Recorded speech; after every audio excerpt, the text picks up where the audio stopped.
Alors je pense qu'ils sont pas là, mais je suis une interface assez productive. Donc moto, c'est vrai qu'on est dans tout un univers qui englobe, j'allais dire, le groupe, parce qu'il y a des...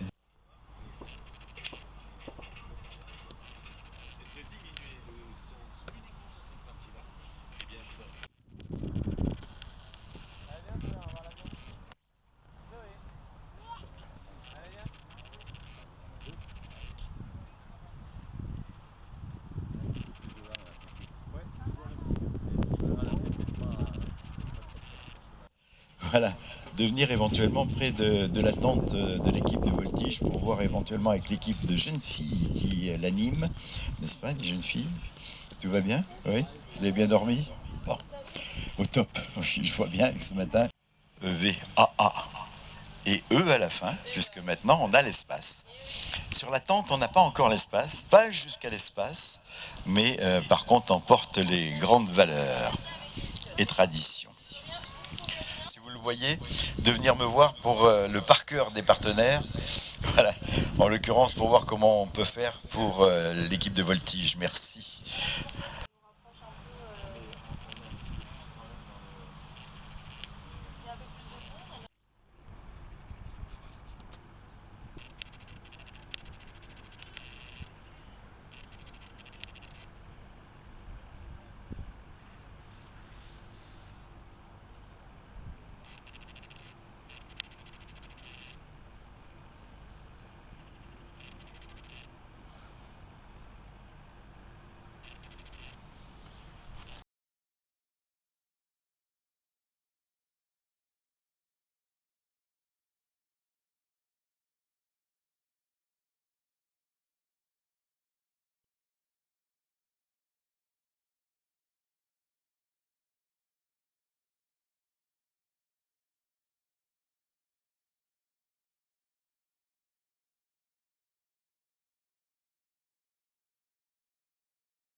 Qui développe 50 mètres de tentacules.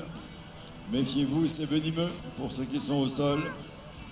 Voilà, tout à fait exceptionnel, cette pieuvre bleue portée vers le ciel grâce à sa voilure pilote. Naturellement, on voit un petit peu moins parce qu'il faut quand même pas mal de vent pour effectuer les choses, mais avec des croisements, on met les fils ensemble, on les associe ensuite, enfin bref, croisement piqué, etc. Voilà, c'est le plaisir de se retrouver de la piste, alors qu'aujourd'hui on a cette magnifique fresque aérienne avec cette pieuvre géante. Voilà, 30-50 mètres de longueur derrière, peut-être même plus d'ailleurs, parce qu'avec le recul, on est le long des barrières pour voir le spectacle féerique de ces cerfs-volants. Voilà, on est vraiment heureux de les avoir.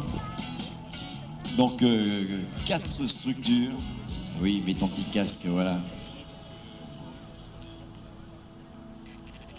Voilà, donc on va faire avec les moyens du bord. Notre ami Pierre est en train de se caler et ressemble un petit peu à un pilote. En plus, il a une chemise blanche aujourd'hui. On a l'impression que c'est un commandant de bord d'Airbus. Voilà, absolument. Et figurez-vous que hier ou avant-hier, mais il semble que c'est hier aux informations, nous fêtions les 90 ans d'Air France. Voilà, grande compagnie nationale. Et j'ai à bord j'allais dire du bâtiment de l'air et de l'espace, notre pilote qui va être aux commandes toute l'après-midi. Ah, il n'a pas mis... Ah oui, ça va être beaucoup plus dur. Hein. Oui, un peu original, Pierre. Tu vas être obligé de rester à l'ombre. Voilà, Pierre Buffet qui nous accompagnera avec Nicolas tout au long de cet après-midi, là, dès le début d'après-midi.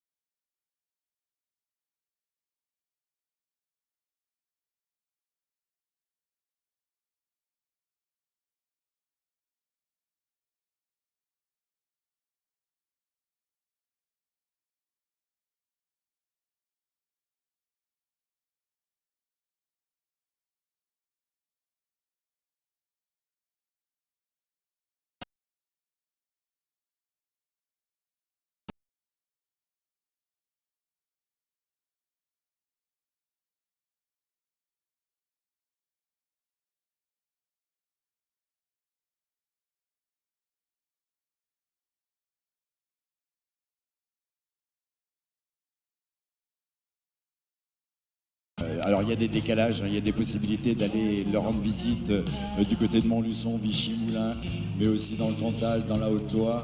Mais la grosse base, j'allais dire, est à Clermont-Ferrand et vous éclaire sur tous les métiers de l'armée et des armes, puisque ça fait un peu la différence. Hein. Il y a des armes et les armes, c'est en effet la marine, mais le génie. Le génie est une arme particulière, j'ai appris ça il y a quelques jours.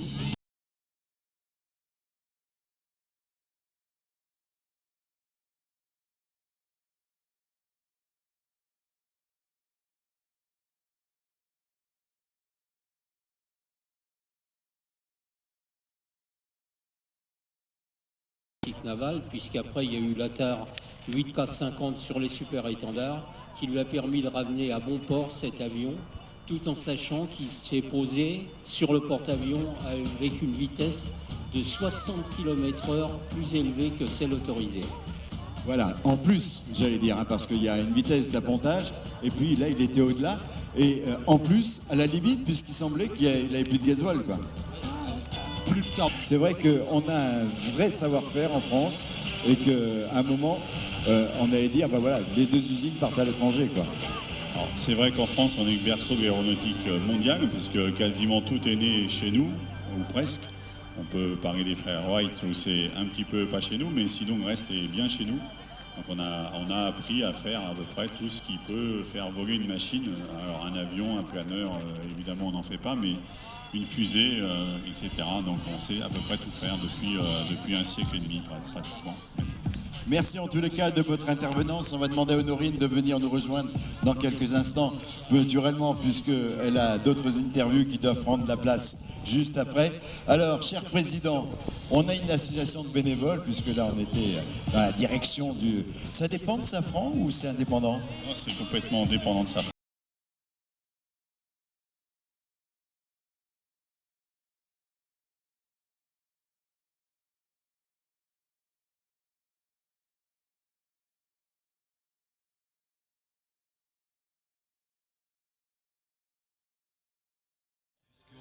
Avec des milliers de disparus sur les routes, ou des bateaux qui ont des soucis lorsqu'ils naviguent, et on croit à peu près un bateau par jour qui coule, mais ça on n'en parle jamais. L'aviation, c'est donc la sécurité. Si vous faites un baptême de l'air, si vous faites même du parachutisme, sachez que les femmes et les hommes qui vont nous emmener sont des gens qui n'ont qu'un seul mot: la sécurité, la sécurité, la sécurité. Alors on va mettre des systèmes redondants, on va mettre 2 systèmes électriques, 3, 4, 5, on va mettre des systèmes également hydrauliques, on va les doubler, les tripler, ce qui fait que dans toutes les configurations techniques, on va protéger l'avion. Et puis on va former tout ce personnel également à s'auto-protéger, qu'il soit en individuel ou en collectif. Et les pilotes que vous avez devant vous ont cette philosophie, comme tous les pilotes des aéroclubs. Et là vous voyez Thomas, qui vous montre comment on vole à un stand. Alors, il ne fait pas tout à fait de la voltige, puisqu'en ULM on ne peut pas faire de voltige, mais il montre des passages presque à 90 degrés d'inclinaison, qui sont soulignés par son fumigène. Thomas, il a 30 ans. les...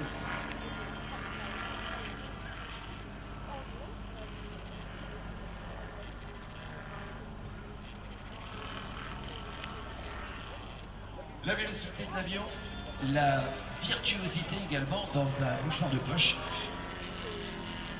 Tout ce qui va être fait et les pilotes vont se tenir absolument et impérativement à ce qui a été décidé.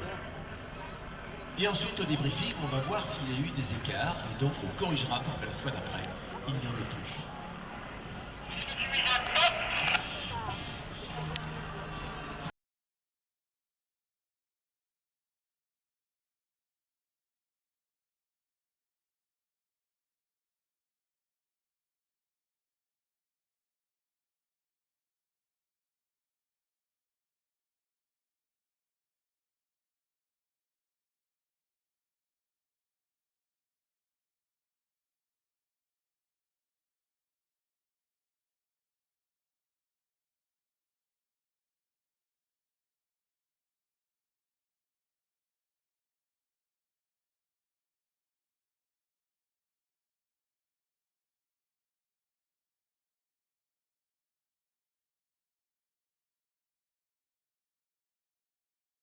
Parce que les étanchéités à l'époque étaient faibles, et donc l'huile de ricin qui protégeait les roulements s'échappait et venait régulièrement donc envahir le visage du pilote. Comme on avait 5 000 mètres, 3 4 000 mètres à l'époque, 3 4 000 mètres, ça veut dire qu'on avait moins 20 degrés. Si on était parti en hiver et qu'on avait déjà moins 10 au sol, on se retrouvait avec moins 30. Il n'y avait pas de chauffage. Donc il y avait des papiers journaux, du papier craft, qui étaient mis en dessous des vêtements, ces vêtements en cuir avec ces grosses chaussures, avec les grosses chaussettes et les surchaussettes, les serre-têtes et bien évidemment les protections. Mais il reste le visage qui est toujours à l'air libre. C'était pas une sinécure que d'être pilote à cette époque.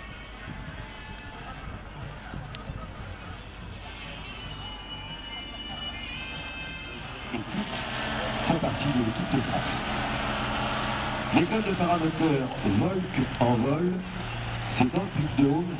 Il est là aujourd'hui pour vous montrer qu'on est capable de vous former au parachutisme et comme le disait si bien tout à l'heure Nicolas, on peut devenir pilote de paramoteur à l'âge de, peut être pilote de cet engin et en quelques heures, en à peu près 4-5 heures, on maîtrise la machine et il y a bien sûr une double commande avec un instructeur. Avec ces paramoteurs, allez survoler les montagnes, les reliefs montagnards d'ici. L'instructeur, c'est François Jaillet. Il va vous donner toutes les informations. Ils ont un stand qui est ici et bien évidemment, il va être heureux de vous recevoir sur le stand de la FF Plume, qui est la Fédération française de ces parachutistes ULM. Une équipe de France, ça veut dire une équipe de... La voile qui est rouge, noire et blanche. François Jaillet, on en parlait de cet instructeur, c'est lui qui a la voile en noir et en vert. Et puis Fabien Redon, la voile noire et rouge, c'est celle qui est juste devant vous. Et Générique Pénum qui est la voile bleu, blanc, noir. Lui, c'est le champion du monde. À l'heure, vous faire une démonstration en solo. On est dans la coordination de cette patrouille et comme pour la patrouille de France, comme pour la patrouille tout à l'heure avec le Stamp et le Kibitz, il y a un briefing et on ne fait pas tout et n'importe quoi. Tout est déjà rédigé sur papier, ensuite imaginé au sol. Et les uns et les autres, c'est amusant à les voir, ils se suivent au sol comme s'ils étaient en l'air et ils savent à quel moment ils doivent faire quelque chose.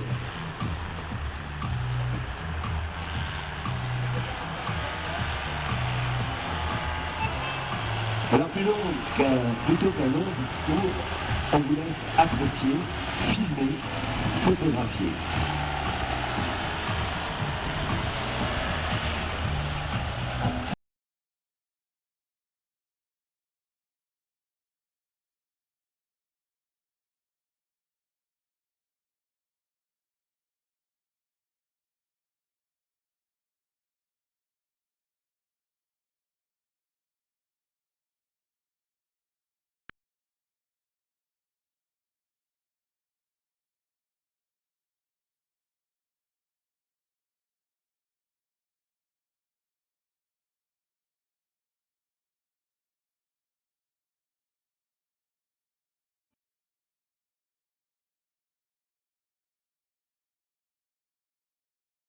qui est au bout d'une corde de 60 mètres de long environ. Il y a un planeur qui est derrière. Ce planeur, c'est Denis Hartmann. On en parlera tout à l'heure. C'est Denis Hartmann qui est un instructeur de voltige. Il est à l'AIA, ici à Clermont-Ferrand, et c'est lui qui a remis notamment en état toutes les radios des avions de la patrouille de France, des Alpha Jet. Mais pas que, aussi de la ravitailleur et puis de la 400M.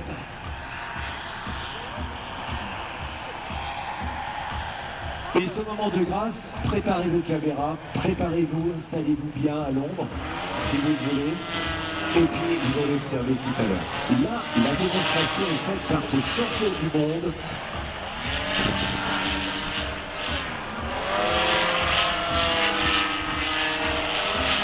Jérémy Pénum.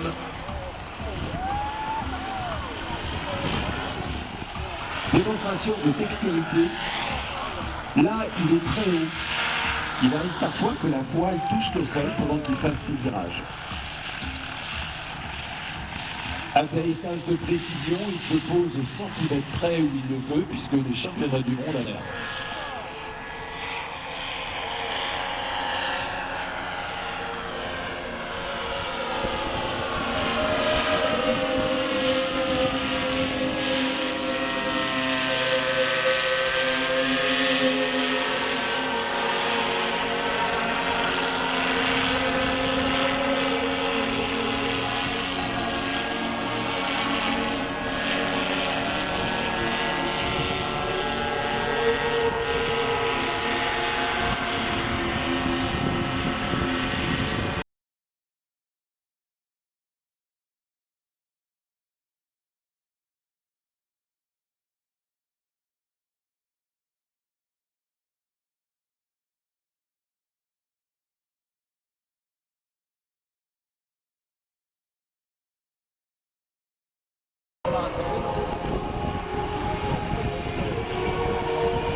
La démonstration était en solo, maintenant une démonstration en duo.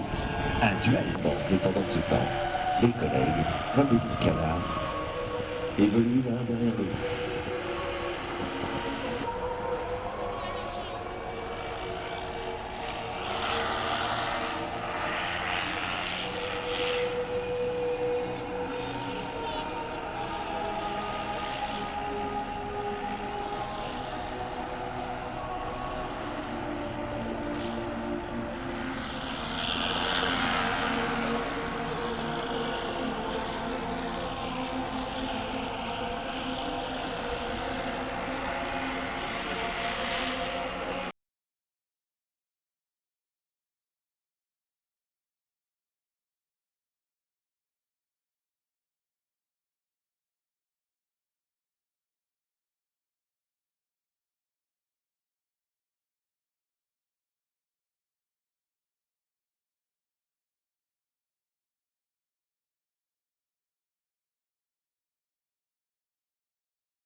véritable Formule 1 des airs, un monstre de puissance et de légèreté.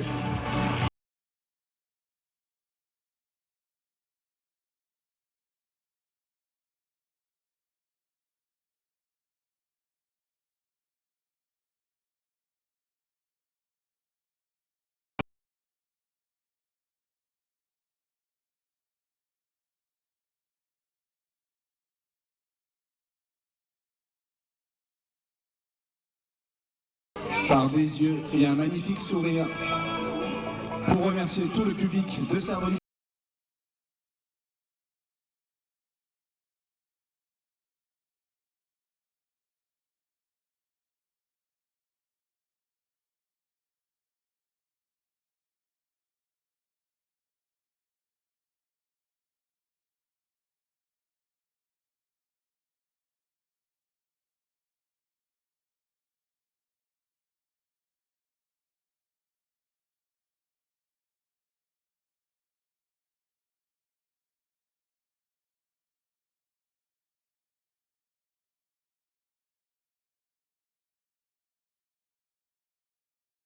Il est rentré dans l'armée de l'air et de l'espace par le cursus des EOPM, c'est-à-dire qu'il avait simplement un baccalauréat avant de pousser la porte de l'armée de l'air et de l'espace, où il est devenu pilote de chasse avec un simple baccalauréat. Donc si vous aussi, vous avez moins de 27 ans et que vous avez envie de devenir pilote dans l'armée de l'air,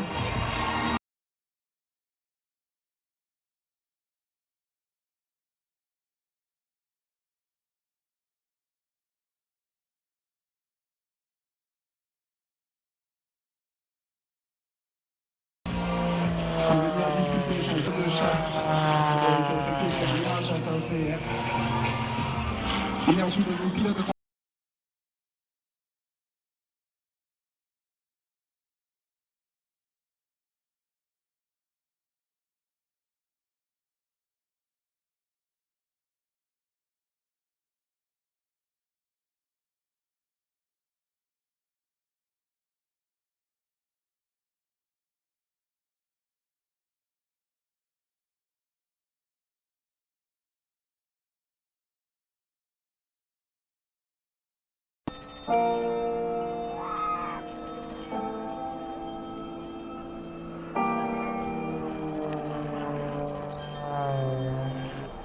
un superbe éventail.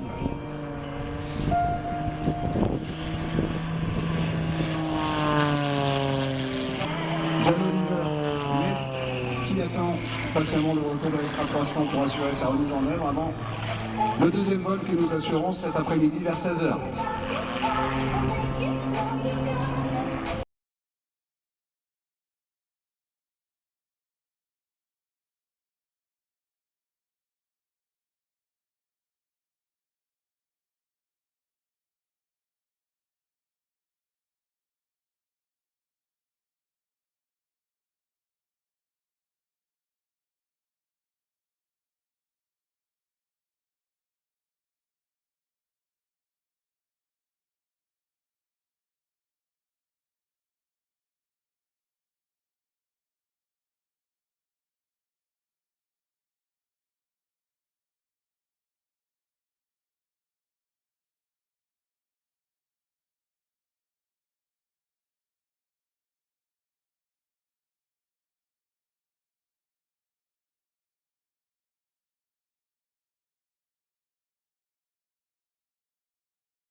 Atterrissage de l'Extra 330.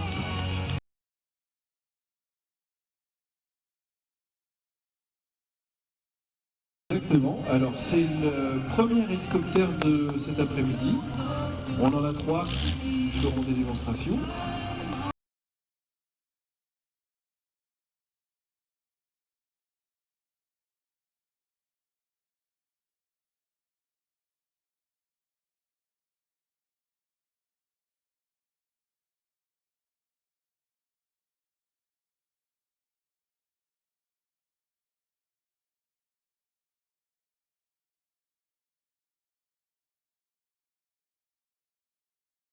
Des pilotes qui deviendront futurs pilotes de combat.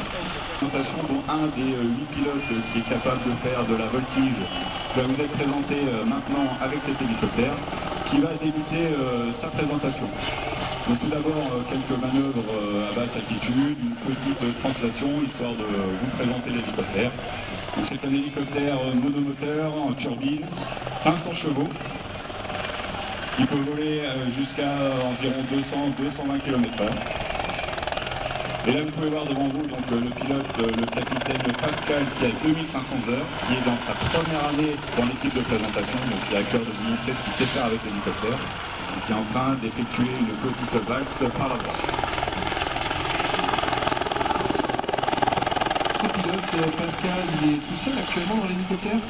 Alors non, ils sont deux pour la présentation, le pilote qui est concentré à faire ses figures. Ici, à l'arrière, c'est un petit peu différent. Est-ce que tu peux nous en parler? Alors vous avez ici un hélicoptère avec un fenestron, c'est-à-dire un carénage qui va enfermer le rotor anti-couple, hein, puisque c'est le principe sur un hélicoptère, et qui va permettre à l'hélicoptère de rester dans l'axe ou, lorsqu'il est en stationnaire, de pouvoir tourner sur lui-même. Donc l'hélicoptère vient d'effectuer une esquive, il va le passer devant vous pour faire des facettes, et là, pour information, il passe à environ 100 km/h. C'est un petit peu différent.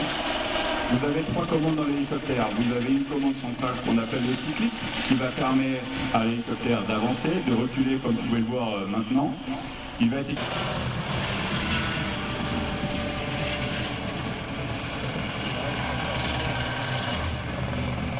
Donc là, il va continuer sa montée jusqu'à environ 750 pieds pour effectuer une manœuvre assez engagée qui est un piqué et un vrillé.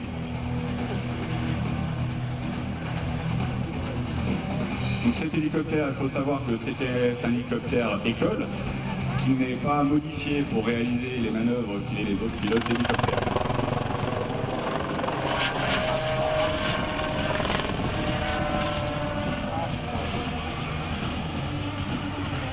Il continue ses manœuvres par une esquive droite-gauche. De pilote d'hélicoptère, vous allez avoir le choix entre différentes machines, choix que vous ferez en fonction de vos envies. On appuie les hélicoptères d'attaque, comme le tigre, comme son nom l'indique, qui a pour le but de délivrer des feux sur les lignes ou d'aider ses camarades HM dans l'exercice de leur mission.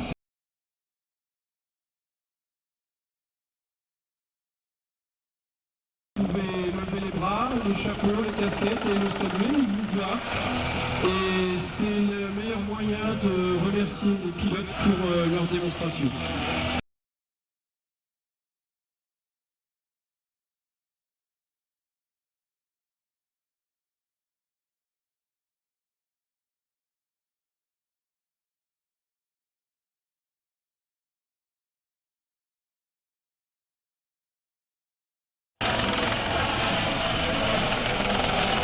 Il aura à cœur de vous présenter directement la machine, les commandes, et pour vous expliquer plus précisément ce qu'il a entamé aujourd'hui.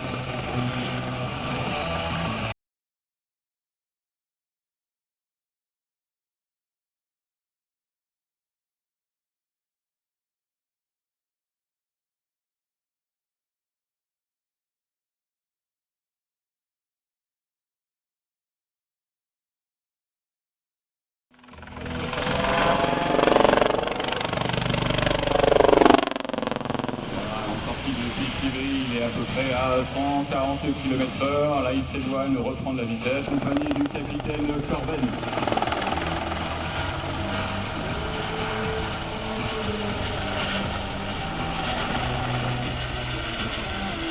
Donc n'hésitez pas à venir nous voir sur le stand avec la plus d'informations si vous êtes intéressé par la filière pilote dans l'armée. On s'associe évidemment à nos camarades de l'armée de l'air et de l'espace et de la marine, de la gendarmerie et l'armée belge. des unités, c'est eux qui organisent tout ça.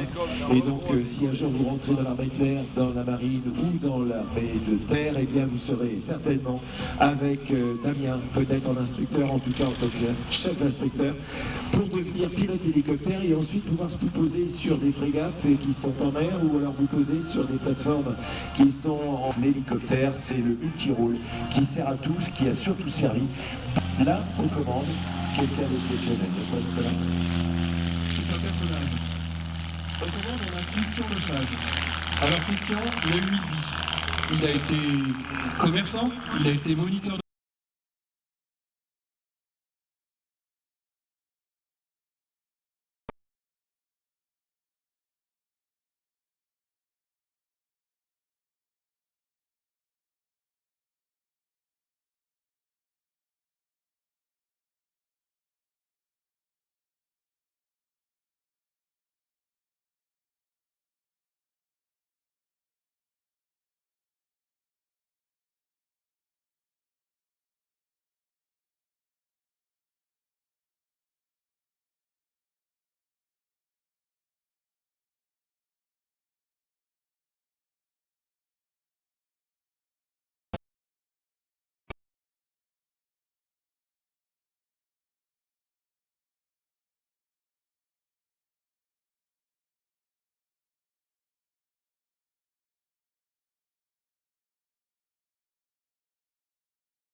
Vraiment sur la gauche, juste auprès de la tour de la direction des vols, ces Algeco empilés l'un sur l'autre, et bien dans ces Algeco, il y a des hommes qui gèrent la direction des vols. Et puis autour de la direction des vols, il y a des hommes qui sont là et des femmes pour placer les avions. Oui, on parque les avions à un endroit bien précis. Christian, qui vient de se poser avec son avion à ruban, va venir se positionner pas n'importe où et il va suivre les consignes de la personne. Du 747. Les moteurs tournent tout seuls parce qu'il y a pas de puissance qui est mise avec des manettes des gaz qui n'en sont pas. Ce sont comme sur votre appareil de musique. Eh bien, vous allez tourner un bouton ou pousser. On est à 253 pieds. 300 pieds, 100 mètres. 4, 3, 2, 1. Le largage est avorté.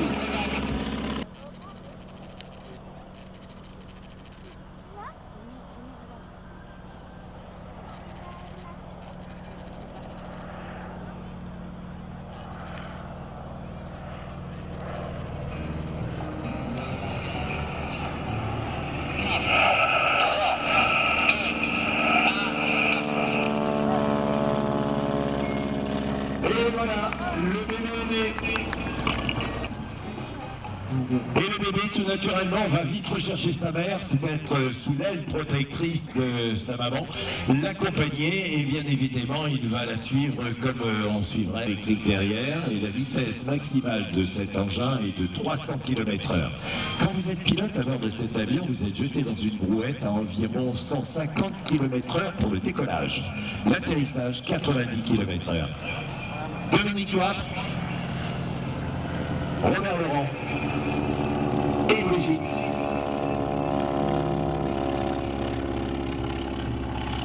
On apprend un jour, il va prendre son envol. Mesdames, messieurs les photographes, c'est parti.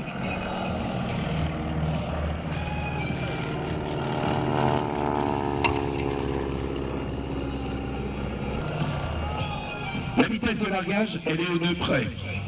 La vitesse, Nicolas? 88 nœuds, exactement. 90 km/h. L'effet sera du sol.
sur le devant et il installe le passager sur le comptoir devant. Et en installant le passager sur le comptoir devant, le passager peut caresser les oiseaux en vol.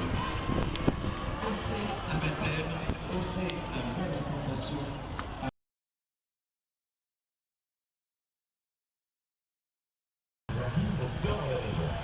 Exactement, Christian, quand il va au frigo, quand il va à son lit, il le suit comme si ça serait leur mère.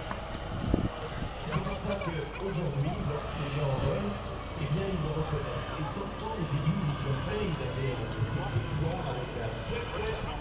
Et donc, avant que les oiseaux ne sortent de l'œuf, il faisait peuette. Et en sortant des oiseaux, j'ai entendu peuette et donc il suivait peuette. Et en vol, dans son ULM, on l'entendait faire et les oiseaux revenaient vers lui.